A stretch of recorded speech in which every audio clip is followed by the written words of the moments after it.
Good afternoon! Isa. Okay na kayo? Nag-iantok? Nag-ituyo? Wala. Wala. Nag-ikulban? Wala. Kulban. Alam niyo salita na yan, Latin. Pag sabing kulban, ang ibig sabihin lahat kayo nandito ngayon, magaganda at gwapo. Oh, kala niyo ha? Totoo hindi?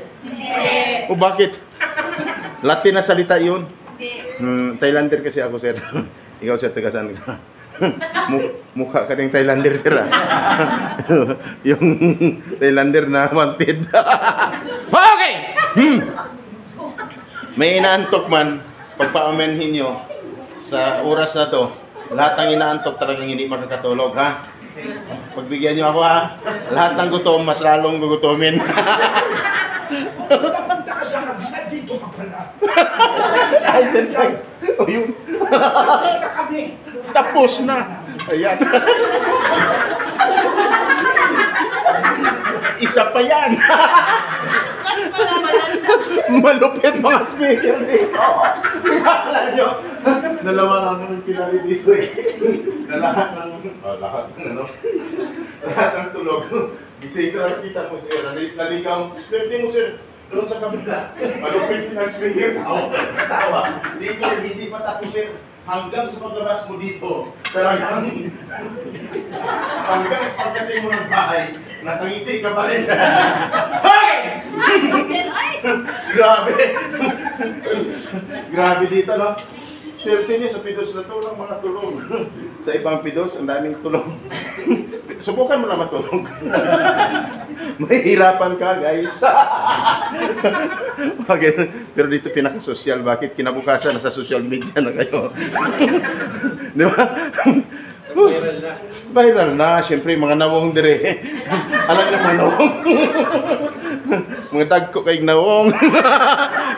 Mugawas na ugma. Ang ibig sabihin, lahat kayo bukas, bida. Bida kayo lahat bukas. Sir, okay ka lang yan? Ikaw man, okay ka lang din? Hindi ka malungkot yan. Hindi ka malungkot yan? Okay naman, si Sir ko inyo nila sa video. Ako naman, kilala niyo ba? Hindi ba? Okay, Mr. Sam, Mr. Sam, yung kumanta, Only You. Can make. Gala na. Sir, okay lang, sir? Parang malungkot ka. Ba't ka malungkot, sir? Ha? Ba't ka malungkot? Dapat hindi malungkot. Pag isang OFW, ang isang OFW pagpaalis na dapat masaya, no? Pero normal, makakaramdam ka talaga ng lungkot. Bakit? Siyempre, iiwan mo ng mahal mo sa buhay. Magtatrabaho ka na sa labas ng bansa. Ilang taon mo na hindi sila naging kasama. Talagang nakakamiss na. Tama, sir? May asawa ka na, sir? Meron ako. May anak? Isa. Ilan ang anak? Isa lang. Asawa? Isa lang. Yan ang gusto ko marinig. First time? Isa. Okay. Ito may katayan doon. Parang ginakatay. Ganon. Ang kakaiba lang dito. Grabe. Ganon din dito. Subukan mo sumigaw. Grabing katayan.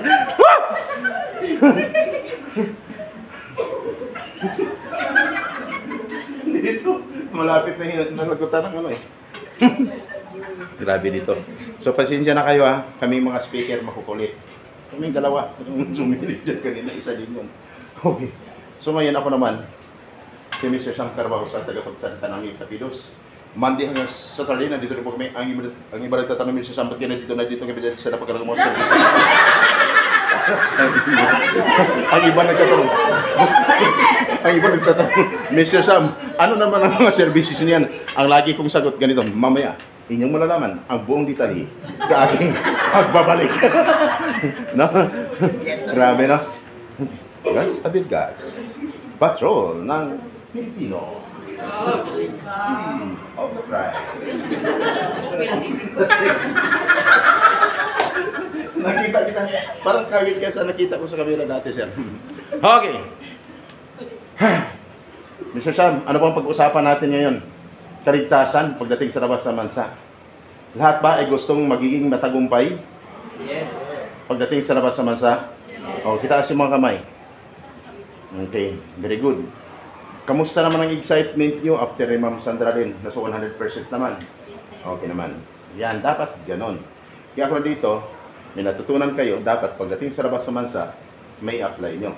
Tama? Dapat alam nyo ang mga rules and regulations, customs and traditions pagdating sa labas sa bansa. Yung mga do's and don'ts, dapat hindi nyo makalimutan yan pagdating sa labas sa bansa. Kasi bakit? Kunting pagkakamali nyo lang doon, may problema kayo, nagkaroon kayo ng violation, mananagot. Kahit sino man, mananagot sa batas pagdating doon. Tama? Ang mahirap talaga kasi, bakit? Iba ang batas dito, iba ang batas doon. Totoo, ex abroad? Ulitin ko, iba ang batas dito. Iba ang batas doon. Tama? Kunting pagkakamali mo, basta may violation ka, mananagot ka sa batas. Totoo hindi? Kasi, walang sinasabi na ang batas ay mayroong exempted or exemption sa batas. No? Ignorancia legis. May kasabihan, ignorancia legis, niminim is kusat. Ang ibig sabihin, ignorance of the law excuses no one. No one is above the law. Kaya talagang mananagot siya. Tama? Sir, handa ka na bang handa ka na bang managot, sir, sa batas? Huwag naman sana, sir. Managot ka lang, sir, sa batas kung may na-violate ka, tama? Pero pag wala naman, no? Wala kang dapat iisipin. Sir, okay lang? Ex abroad, magtatanong lang. Ha? Lahat, magtatanong lang ako sa inyo mga ex abroad. Isigaw nyo ang kasagutan. Iparinig nyo sa mga first timer dyan. Ang sagot nyo lang sa akin ex abroad, o masarap lang o hindi, okay? Ex abroad, isigaw nyo ha. Masarap buhay OFW o hindi? Hindi. Mahina. Masarap buhay OFW, hindi? Hindi. First timer, narinig nyo? Ang sagot ng mga ex abroad, hindi. Hindi. Sabi ng mga first timer dyan, normal lang. Kung first timer ka, normal lang, may mararamdaman ka na. Bakit? Bakit sinabi nila hindi? Kasi bakit? Unang layo mo pa lang sa pamilya. Una pa lang, sir. Doon mo na maramdaman yung sobrang lungkot. Hirap. No? Sakit at hirap. No? Pero, sir, sobrang sarap naman. Bakit? Sa airport ka pa lang, pag hinatid ka ng mahal mo sa buhay. Tama? Sa airport ka pa lang, pag hinatid ka ng mahal mo sa buhay. No? Unti-unti ka nang may maramdaman na sobrang lungkot. Kasi, yun ang araw na unti-unting magkalayo na kayo bawat isa. Kaya pag nasa airport ka, sir, dapat, sir ha, pag nasa airport ka pa lang, habang kayo naghintay, kailan kayo papasukin doon sa loob ng airport, no? Sir, tandaan mo ha, huwag kang tumayo kahit saan-saan lamang. Dapat siguraduhin mo sa iyong tinatayuan, no? Kung may sasakyan dyan, dito ka tumayo. Sir, bakit ko sinasabi? Di ba, ma'am? Hindi lang ikaw, sir. Kayo, mga ma'am. Mama, titinan yung mukha nyo. Huwag kayong tumayo dito. Pag naghatid kayo sa pamilya nyo, dito rin kayo. Yan. Tandaan, bakit? Yung sasakyan, hindi mo alam. Nakaparada lang yan. Pero pag biglang lumipad yan, sir, tatamaan ka. Yung nangyari sa isang OFW, dalawa pa. Sinasabi ko lang kasi kung anong bagong mga issues dapat subaybayan natin, sundan natin agad. Dapat. Bakit? Napakahalaga yan. Bawat pangyayari, napakahalaga sa buhay ng bawat isa. Tama? Lalo na sa inyo ng mga OFWs. Kaya dapat magiging maingat. Lalo na, pag sumakay ka na sa plane, doon mo na maramdaman, pumapasok na sa iyong isipan, no? Kailan ko na? Kailan ko? Kami magkikita ulit ang mahal ko sa buhay. Tama? Gusto mong balikan yung asawa mo, gusto mong yakapin, hindi mo na magawa-gawa. Bakit? Siyempre, lumilipad na ang plane. Tama?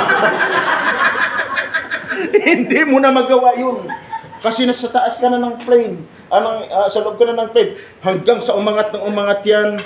Hanggang sa doon yan, magtago na yan doon sa ulap. No? Silipin mo man, wala ka nang makikita doon. Hanggang pagdating nyo sa labas ng bansa, doon mo na maramdaman ang sobrang lungkot. Bakit? Unang araw, magtatrabaho ka na. Hindi mo na kasama ang pamilya mo. After ng work mo, makakaramdam ka ng gutom. Na yung gutom mo na yan, gusto mo mang tawagan ang mahal mo sa buhay para isave ka ng pagkain. Hindi mo na magawa-gawa. Kasi bakit? Wala naman talaga sila doon. Totoo, hindi. Ang ginawa mo, nag-serve ka lang ng pagkain para sa sarili mo. Sir, nag-serve ka ng pagkain para ikaw ay makakain. Ngayon, habang ikaw ay kumakain, sobrang gulo ang pumapasok sa isipan mo. Bakit? No? Wala na. Wala ka na matatawagan. Pero ng isang bagay na naalaala mo, dahil ang cellphone talaga uso naman ngayon, hindi nawala. Hindi mawala na sa isipan. Bawat isa may cellphone. Nakapag-isip ka na tumawag sa mahal mo sa buhay. Nung tumawag ka, habang kumakain, hindi ka para kontento, nag-video call ka pa. Tama? Nung mag-video call ka, sir, no? Nung tumawag ka, sinagot ka. Masarap na pakiramdam. Hindi ka pa nakontento, nag-video call ka pa. Tama? Nung mag-video call ka, nakita mo sila. Nakita ka rin nila. Tama? Totoo hindi. No? Ang sarap! Kasi, nag-usap-usap na kayo. Nagkita-kita pa kayo sa video. Pero ang naging problema, nung biglang mag-brown out, nawala siya. Sir, nawala ka rin. Tama? Masarap ang pakiramdam. Yung biglang nawala, ang signal, nawala na. Tama? Ang lungkot pa rin. Pero dahil nakakapag-isip ka na, naisipan mo, di ba rin, nakaalis naman ako. Ang importante, makapagtrabaho na ako. At babawi na lang ako pagdating ng isang buwan. Totoo hindi? Babawi ka. After ng isang buwan pagtatrabaho, magpadala ka na. Di ba? Padala ka sa pamilya mo. Siyempre, naawa ka sana. Yun ang purpose mo. Di ba?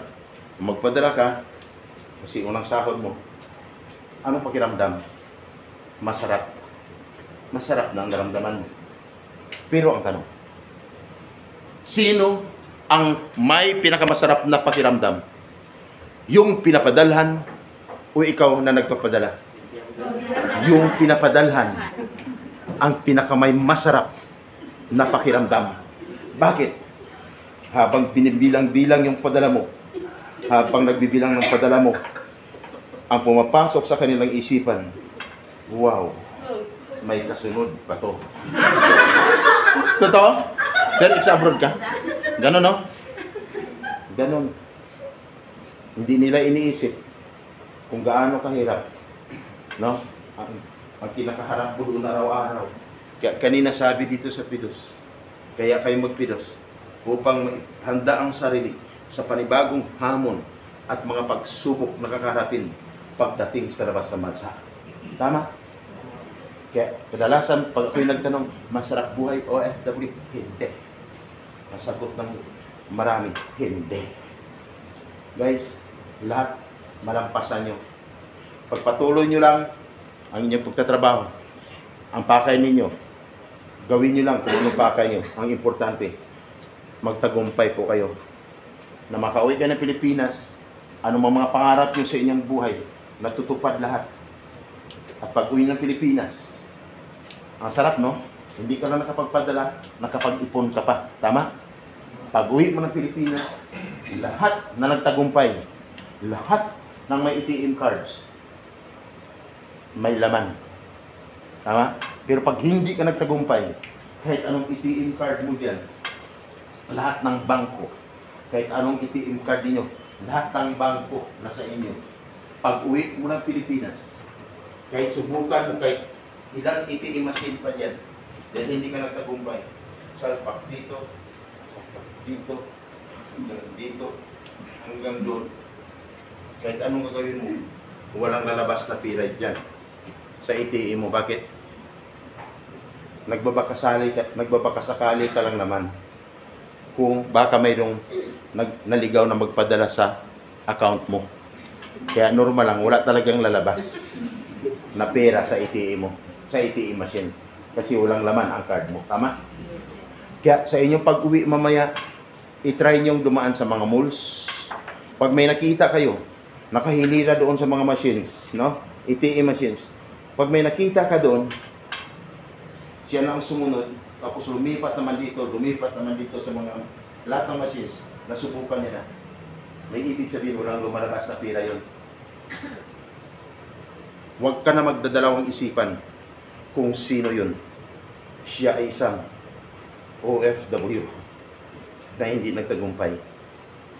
Sana sa inyong pag-uwi, lahat kayo ay tagumpay. Gusto niyo bang malaman ang sikreto ng nagiging matagumpay na OFW? Gusto niyo malaman? Yes. Ha? Dagdag kaalaman.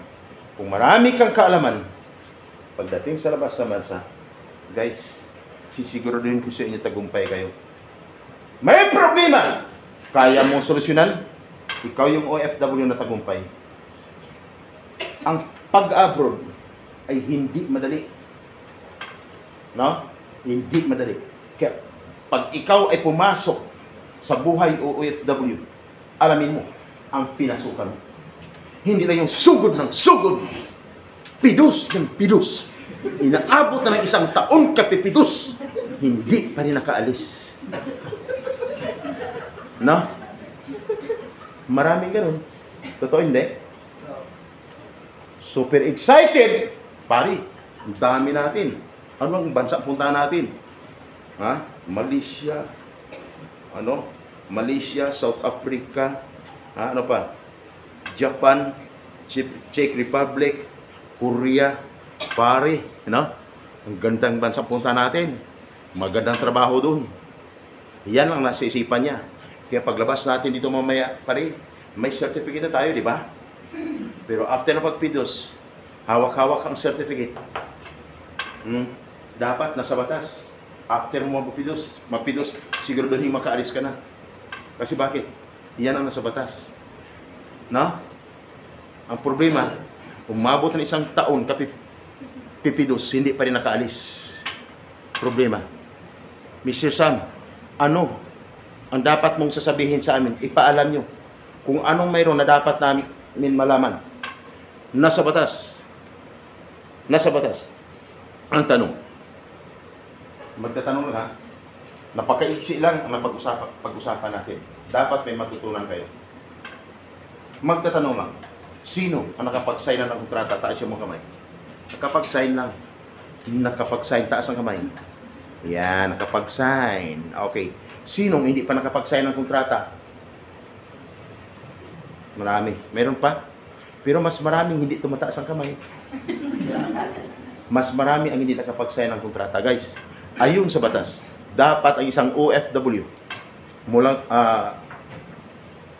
dapat ang isang OFW bago magpidos, dapat siya ay nakapag-sign na ng kontrata.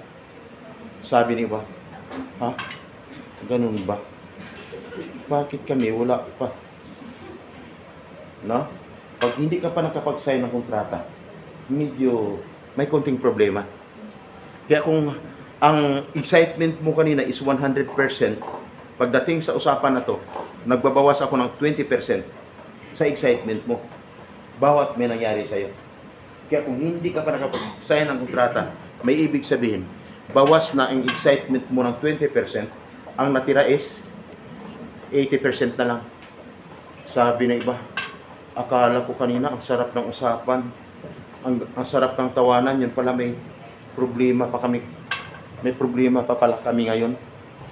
Guys, dapat nakapag-sign ka na ng kontrata bago magpidos. Then after sign ng kontrata, magpidos. Then after magpidos, dapat ilang araw na lang ay flight na. Sabi niya ba, ganun ba? Yes. Kasi ayon sa batas, nung mula nag-apply ka at may bisahan, 60 to 90 days prior, dapat wala ka na sa Pilipinas. Ang ibig sabihin, 2 buwan hanggang 3 buwan mulang nag-apply ka at may bisahan, dapat wala ka na sa Pilipinas. Dapat nasa labas ka ng bansa ngayon. At dapat kumikita ka na ngayon doon. At dapat wala ka na ngayon diyan sa iyong inuupuan. Sabi ng iba, oo nga eh. Sabi, nandito pa rin, 10 months, nandito pa rin. May problema. Another 20% ang ibabawas ko sa excitement mo. Ang natira is 60%. At dapat, bakit kailangan makaalis ang isang OFW? Kasi hindi lang siya nakapagpidus, nakapag-sign ng kontrata, ang iba diyan nakapagbayad na ng placement fee. Tama? Ang tanong, pag nagbayad ng placement fee ang isang OFW, kung ang sarili niya is 20,000, magkano dapat ang maging placement fee? Dapat equivalent of 1 month salary. Sabi ng iba diyan, tahimik lang nakatingin sa akin, ha? 1 month salary? Bakit ako? Sobrang laki. May ibig sabihin, another 20% na naman ang mababawas doon sa excitement mo. Ang natira ay 40% na lang. At pag nagbayad sa ang lugar, sa Jollibee, sa Chowking, sa McDo, sa Max Mall, Hotel o Restaurant, wala sa nabanggit ko na lugar, dapat sa loob ng agency. Sabi ng iba dyan, tahimik lang nakatingin sa akin, ha? Agency? Bakit kami? Jollibee? Minsan, sinisiko ng isa yung katabi niya, sir. Sinisiko. Sabi niya, ikaw, saan ka nagbayad? Sa Jollibee. Sabi ng isa, at least, pinamirinda tayo. Tandaan, ang pinamirinda sa'yo, hindi niya pira yun, pira mo yun. Tama. Dapat, pag nagbayad saan, dapat sa Jollibee. Sa agency. Tama? Agency. Ang iba sumisigaw, sir, kami, sir. Saan, ma'am? Sir, sa GCash. Kasi tamad, pumunta ng Maynila. Gusto lang, ma'am, baka pwede na lang lahat. Dito na ako sa bahay. Padala ko na lang, no? Lahat ng mga requirements, through ano na lang. WhatsApp, no? Tapos pera, GCash na lang, no? Yan. Yan ang nangyari sa 12 teachers. 280,000 bawat isa, no? Papuntang Korea. Nag-resign sa trabaho para makapagtrabaho sa labas ng bansa. Bilang mga teachers, ang kapalit sa kanilang trabaho pagdating sa labas ng bansa is fruit pickers. Pero hindi nakaalis. Biktima pa ng 280,000 bawat isa. Sinundan ng 178,000 bawat isa. Puro kalalakihan. Papuntang saan? Malaysia, South Africa, Poland, Japan. No? Wow, grupo. Magkano? Ang kinuha bawat isa? 178,000 bawat isa. Guys, ingat. Okay lang. Kung noon pa lamang, kung nakilala ko na sila, baka nabawi pa ang pera. Ay hindi. Wala na eh. Nagtago na. So hindi na nabawi ang pera. Ingat po. Dapat pag nagbayad sa loob ng agency. Tama? Kaya kung sa labas ka nagbayad, another 20% ang ibabawas ko sa 40% na excitement mo. Ang natira is 20% na lang. Sabi ng iba dyan, mayroon pa kaya? Mayroon pa. Hindi pa ubos ang 100% na requirement na no? Mayroon pa. Pag nagbayad, dapat anong mayroon? Dapat may kaukulang resibo. Sabi ng iba dyan, tahimik lang nakatingin sa akin. Ha? Resibo. Bakit kami wala? Siniko ng isa yung katabi niya nung nakarang araw. Ikaw, may resibo ka. Dapat may resibo! Kaya kung nangyari, kaya kung nangyari, sinadya ko yan. Sinadya ko yan. Kaya, kung nangyari sa'yo, may ibig sabihin, ubos na ang excitement mo. Kaya alam niyo, pagdating sa usapan na to, kadalasan, pagdating sa usapan na to, ang iba simple lang. Sinabi ko, wala nang palabas-labas, pasok-labas, pero may namimilit na lalabas. Hindi man lang nagpapaalam sa akin. Anong ginawa? Sinundan ko doon. Nung sinundan ko, no? Doon ko narinig, tumawag na pala, ma'am. Sir, bakit ginawa mo ito sa amin? May alam pa kayo ng papidos-pido sa amin, hindi na lang kami pinirma na kontrata eh.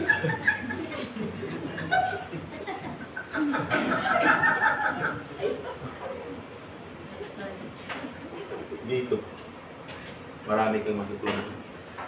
Ma'am, tama ba? Ingat po kayo guys. Mr. Sam, bakit alam mo? Yan kasi ang trabaho ko mula noon hanggang ngayon. Tumutulong sa may mga problema. No? Wala pa tong pidos na to. Pidos sa kabila, pidos sa dulo, pidos sa taas! Wala pa to. Wala pa tong building na to. Nasa servisyo na ako. 2 dekada na po. Ito! Hotel yan, tama? Hindi hotel yan dati, Chowking yan! Yan! Wala pa yan dati. Ngayon, may lalabas. Natawag na yun.